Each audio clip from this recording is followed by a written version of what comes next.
Once upon a time, in the ancient world where gods and mortals coexisted, there was a god of war named Ares. Ares was powerful, fierce, and relentless, his mere presence striking fear into the hearts of even the bravest warriors. But despite his immense strength, Ares was driven by a thirst for bloodshed and conquest that knew no bounds. The more battles he fought, the more he craved war. In the vast kingdom of Sparta, there was a young warrior named Kratos. Known for his unmatched skill in battle and his indomitable will, Kratos had earned the title of the Ghost of Sparta.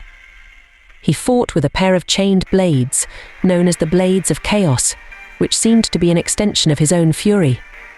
But Kratos was not just a mortal, he was a demigod, born of the god Zeus and a mortal woman. One fateful day, Kratos found himself at the mercy of Ares. The god of war saw in Kratos a perfect weapon, a warrior who could bring him endless glory. Ares deceived Kratos, promising him ultimate power and victory in exchange for his loyalty. Desperate to save his people and blinded by the promise of strength, Kratos agreed. However, Ares' promise came with a dark curse. Under Ares' control, Kratos became a ruthless killing machine, driven by rage and bloodlust. In his madness, he committed countless atrocities, including the unthinkable crime of killing his own family.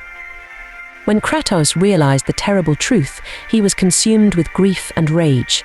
He swore vengeance on Ares, vowing to destroy the god who had turned him into a monster. Kratos embarked on a relentless quest for revenge. He sought out the Oracle of Delphi, who revealed that only Pandora's box, a mythical artifact of immense power, could grant him the strength to kill a god. The journey to find Pandora's box was treacherous, filled with challenges that tested Kratos' strength, cunning, and resolve.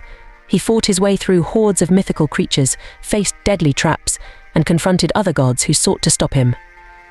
When Kratos finally found Pandora's box, he unleashed its power, growing in size and strength until he was able to confront Ares.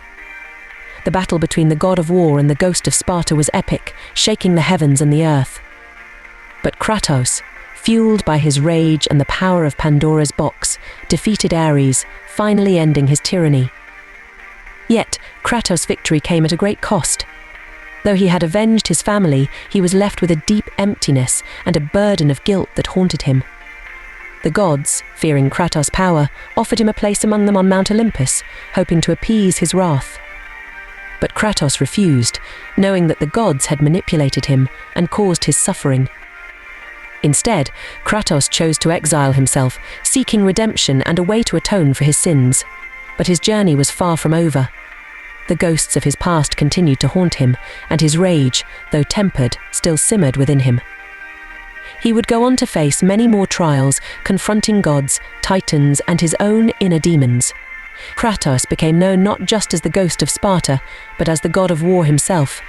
But unlike Ares, Kratos' war was not for glory or conquest, but for justice and redemption. His story became a legend, a tale of a warrior who defied the gods, conquered his own darkness, and sought to forge a new path, free from the chains of fate.